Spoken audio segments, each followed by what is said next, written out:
Hey, what's up sa inyo mga kakwentoso? Kumusta? So ngayon, nasa balkonahe po tayo. Ito yung nagiging view ko pagkagising ko ng umaga. Pagka hapon, dito tumatambay. Ito yung ayuyang ko. Yan, meron kayong kanya-kanyang sampayan. So nasa second floor po, third floor po kasi tayo. Kaganda ng view, no? As in, ang linis nila, oh. Tignan nyo naman yung kabahayan dyan. Tignan nyo yung kalsada, mga kwento, no? Tignan nyo yung gano'ng ka peaceful, katahimik, So ngayon medyo makulimlim siya kasi ay autumn na. Papasok na yung taglamig ngayon dito sa Japan. Dito muna tayo gagawa ng content, no? Ngayon ay gusto ko munang i-shout out si Sir Idol Lahatay Bossing. So ang kanyang comment ay kung magkano ba ang lahat na magagastos sa pag-a-apply ng trabaho dito sa Japan. Ito po talaga ang pinaka number 1 na concern ng mga nag-a-apply o mga nagbabalak na magtrabaho dito sa Japan bilang isang TITP or yung SSW, yung Special Skilled Worker. Kung ano mang kategory yung inyong gustong applyan dito, kung ano man yung skilled na inyong gustong i-apply dito, ay ito yung talagang number 1 na concern ng mga nag-a-apply na kapwa nating mga nangangarap na makapagtrabaho dito sa Japan. So ngayon, base sa iyong tanong kuya, sa iyong tanong idol, no, kung magkano ba lahat ang magagastos sa pag-a-apply ngayon dito sa Japan ngayong 2025, nakadepende po talaga yan. Ang sagot ko po dyan ay nakadepende po sa inyo kung saang lugar po kayo naroroon. Kung kayo po ay taga Visayas or Mindanao, paulit-ulit man ito, para uulitin ko pa rin po kung kayo taga Visayas or Mindanao.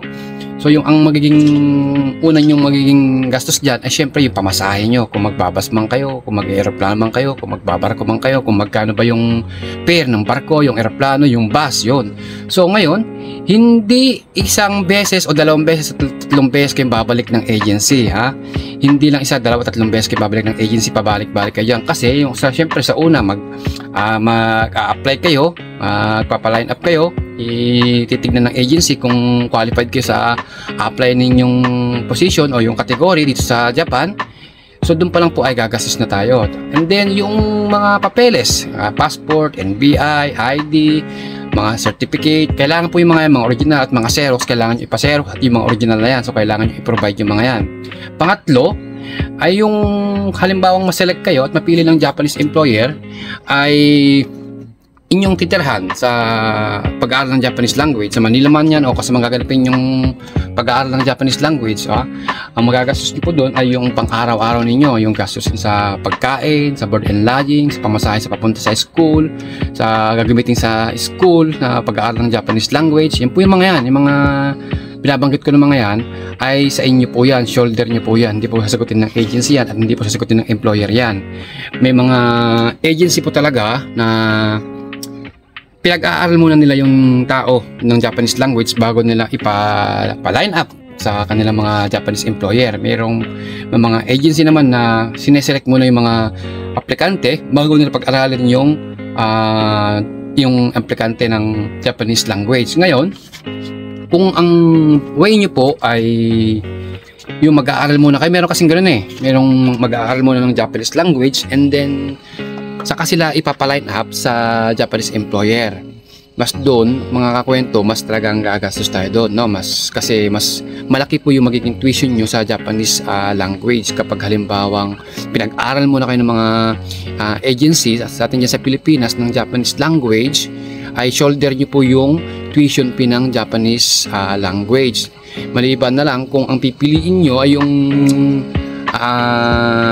select muna kayo o yung magpapaline up muna kayo o kung halimbawang na-select na kayo, so doon mga kwento ay ang mangyayari doon, ang magiging sagot nyo lang po yung pang-araw-araw yung magagastos sa pag-aaral, pagkain, tirahan, pamasahe. Yan po yung mga magagastos ninyo.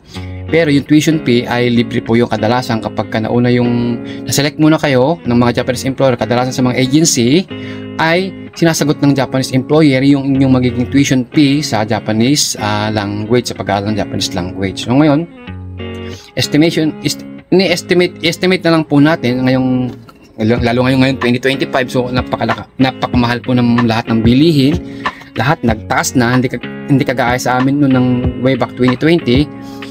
So matotal nung ang mga kasamahan ko po nag-aaral at nagastos nila ay 70. Yan, 70, 80, yan po naglalaro. Depende kung yung lugar ninyo nga po, yung saan kayo nakatira, kung ilang beses kayo umuwi kada kada isang buwan, kung every weekend pa umuwi kayo sa probinsya ninyo para sa pamilya ninyo, or mag-stay kayo sa Manila. Nakadepende po talaga yan sa inyong sitwasyon, kung ano ang magiging sitwasyon nyo pagka ginanap na yung pag-aaral ng Japanese language, kasi dyan po talaga malaki ang gastusan.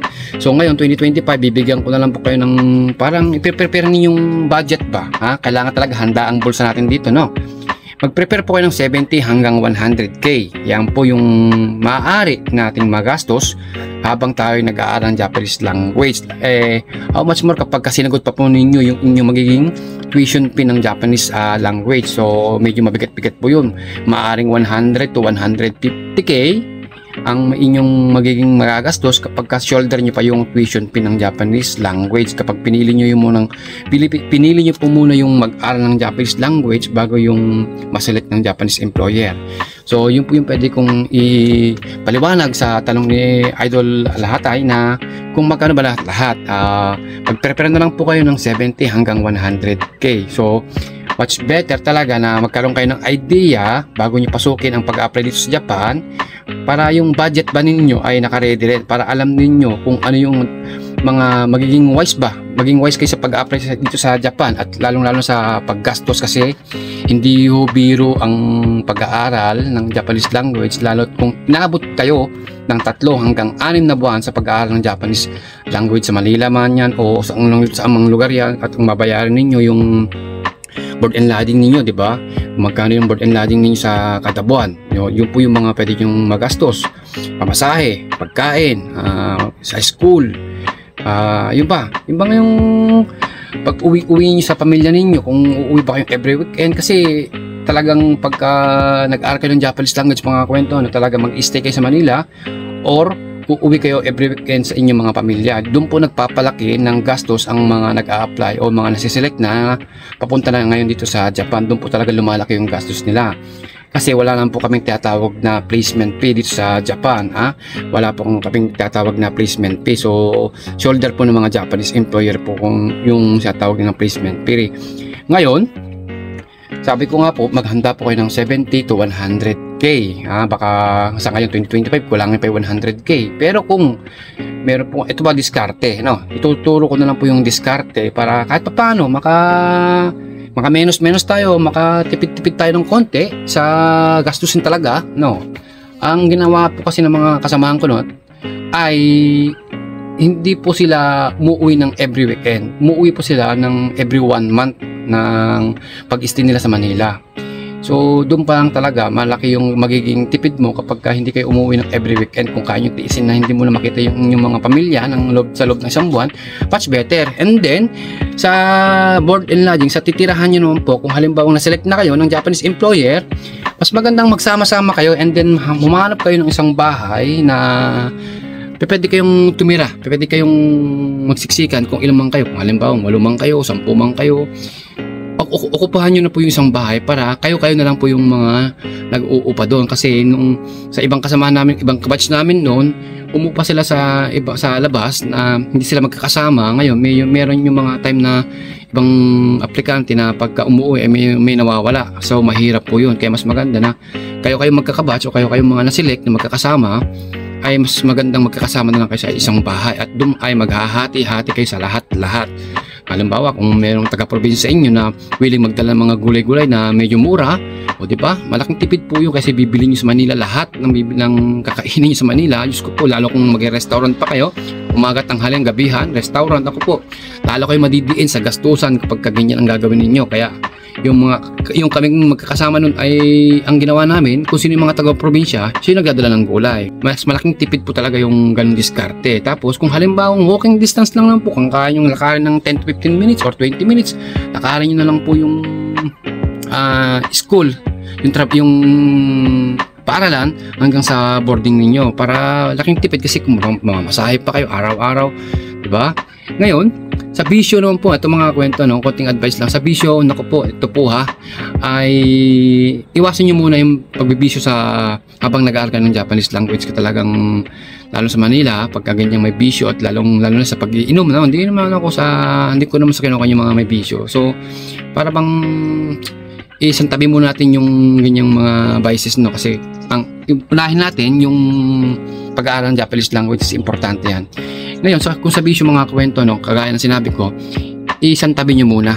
Kung hanggat maaari, iwasan nyo muna kasi malaki ang magagastos kapag yung busy nyo ay nagpatuloy hanggang habang kayo nag-aaral ng Japanese language, lalo sa Manila. Napakaraming gimikan dyan. May inganyo kayo. Baka magaya ko sa isang kasamahan namin na hindi pa nakakaalis, 200,000 na yung nagagastos niya, hindi pa nakakaalis. Sa Pilipinas pa lang, panay utang na, tapos yung perang nauhiram niya may interest pa. Doon po yung isa po yung sa nagpapabigat, nagpapalaki talaga ng gastos, lalo yung perang gagastusin nyo sa pag-aaral ng Japanese language ay hiram lang din po, lalo may interest. Yan yung sinasabi ko. Kaya kung meron po kayong mga kamag-anak o kapatid o meron naman na wala pang interest, mas maganda, much better. Kasi kung may interest, hindi nyo pa po alam kung kailan ang exactly flight ninyo, maliban na lang kung sasabihin ng agent sa inyo. Pero kung yung naghihintay pa kayo ng COE ninyo, sa pagdating ng COE ninyo, patuloy ang gastos ninyo, madidiin po kayo.